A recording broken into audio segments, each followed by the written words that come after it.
मध्य प्रदेश विधानसभा चुनाव की मतगणना के अब कुछ दिन शेष बचे हैं। जैसे जैसे मतगणना की तारीख नजदीक आ रही है, प्रत्याशियों के दिलों की धड़कन बढ़ने लगी है। वहीं मध्य प्रदेश युवा कांग्रेस अध्यक्ष और झाबुआ विधानसभा की कांग्रेस प्रत्याशी डॉक्टर विक्रांत भूरिया ने कांग्रेस की जीत का दावा किया है। हमारी झाबुआ सहयोगी शाबिर मंसूरी ने डॉक्टर विक्रांत भूरिया से खास चर्चा की, जिसमें उन्होंने 130 से 150 सीटों पर कांग्रेस की जीत का दावा किया। युवा यूथ कांग्रेस के प्रदेश अध्यक्ष डॉक्टर विक्रांत भूरिया जी, 17 नवंबर के बाद पहली बार हमारे से मुलाकात हो रही है और काफी आराम महसूस कर रहे हैं। सर, खबर मध्य प्रदेश में आपका स्वागत है। बहुत बहुत धन्यवाद। मध्य प्रदेश के अंदर कांग्रेस पार्टी कितनी सीटें ला रही है? देखिए, ये सवाल तो जनता खुद दे रही है जवाब इस सवाल का, कि जो जिस तरह से पिछले 18-19 साल में बीजेपी का कुशासन रहा है, जनता जबरदस्त त्रस्त थी। हम जहां भी गए, पूरे मध्य प्रदेश में घुमा हूं, वहां पर ऐसा कोई भी वर्ग नहीं है, ऐसा कोई भी धर्म का व्यक्ति नहीं है, ऐसा कोई भी युवा नहीं है जो बीजेपी की सरकार से परेशान नहीं था।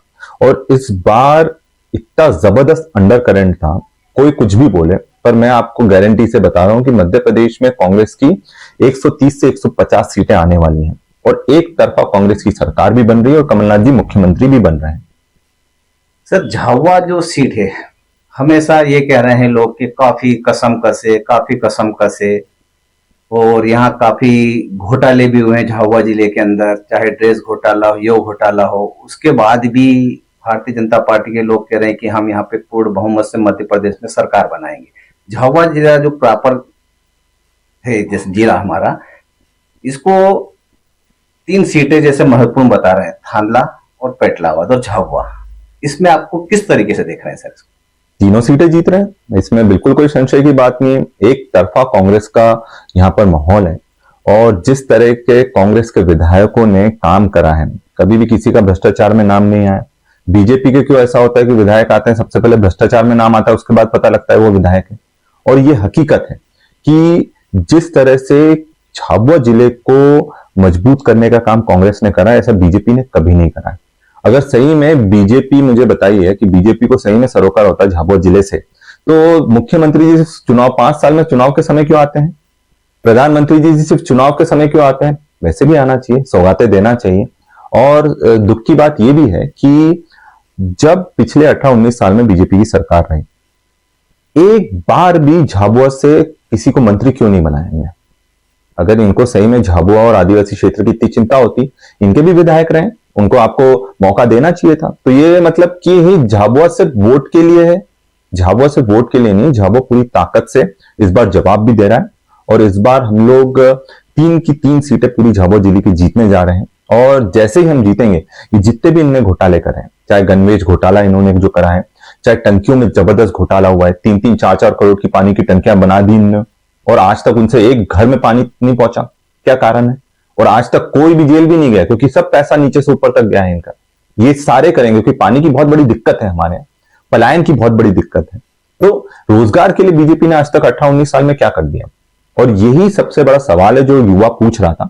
और इसलिए जो हम ये बता रहे हैं कि 3 सीटें आ रही हैं, ये विश्वास है और गारंटी के साथ है, क्योंकि हम लोगों ने जमीन पर काम करा है।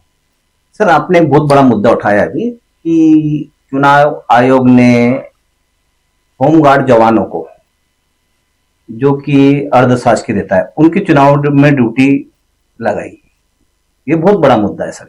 नहीं, देखिए, ये आज तक कभी ऐसा हुआ नहीं है और हमने इसमें चुनाव आयोग में आपत्ति भी ली। उनका ये कहना था हमारे पास सुरक्षा बल है नहीं। ये तो आपको चुनाव करवाने से पहले सोचना चाहिए था। और जब नरेंद्र मोदी जी का दौरा बनने से पहले ही इस तरह की घटनाएं क्यों शुरू हुई?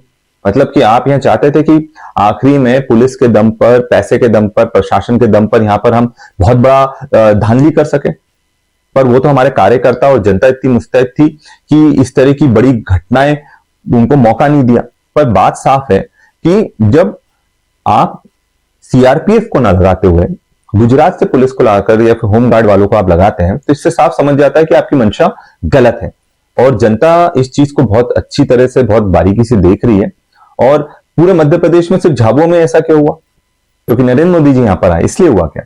तो आप ये चीज साफ समझें कि ये किसी भी कीमत पर ये चुनाव जीतना चाहते हैं। और जो बालाघाट की घटना है, ये तो सबके सामने आ गई। चुनाव आयोग सो रहा था क्या? कैमरे लगाकर वो सेंट्रल एक मॉनिटरिंग रूम उनको नहीं बनाना चाहिए क्या, कि कहां पर क्या गतिविधि हो रही है, पूरे 230 सीट पर क्या हो रहा है?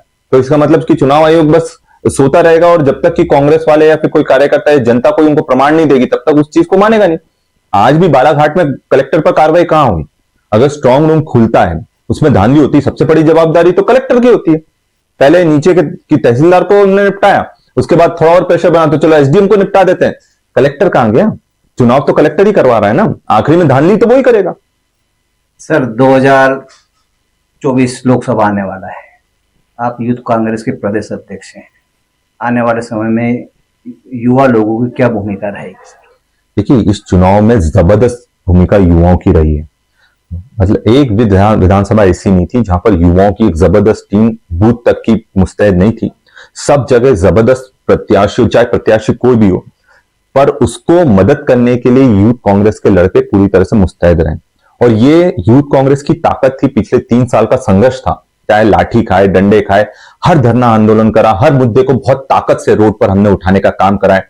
जेल जाना पड़ा तो जेल भी गए हैं, पर हम पीछे नहीं हटे। और यही कारण है कि मध्य प्रदेश में यूथ कांग्रेस के जो हमारे साथी लोग हैं, उनको 13 से 15 टिकट्स, जो एमएलए के टिकट्स यूथ कांग्रेस के कार्यकर्ताओं को मिले हैं, ये अपने आप में बहुत बड़ी बात है कि आज तक कभी ऐसा नहीं हुआ कि यूथ कांग्रेस को 10 से 15 टिकट्स एमएलए के चुनाव लड़ने के लिए दिए गए हैं। तो मतलब इसका तो साफ है कि कमलनाथ जी का भी यूथ कांग्रेस पर विश्वास था, हाईकमान का भी यूथ कांग्रेस पर विश्वास था, और जिस तरह से हमने जमीन पर पिछले 3-4 साल में काम करा है, इसलिए हमारे लोगों को मौका मिला है। और मैं ये भी बता रहा हूं कि जो 13 से 15 टिकट मिलेंगे, इसमें कम से कम 7 से 10 टिकट सीटों पर हम जीत कर आ रहे हैं। 2024 में युवा कांग्रेस की क्या भूमिका रहेगी? भूमिका साफ है कि हमें वापस से बूथ को मजबूत करने का काम करना है, और जितने युवाओं से संबंधित मुद्दे हैं, चाहे वो परीक्षाओं में भ्रष्टाचार और उसकी जांच करवाना, चाहे रोजगार के नए अवसर जो पैदा करने हैं, या फिर जो परीक्षाएं करवानी, उनको यूथ कांग्रेस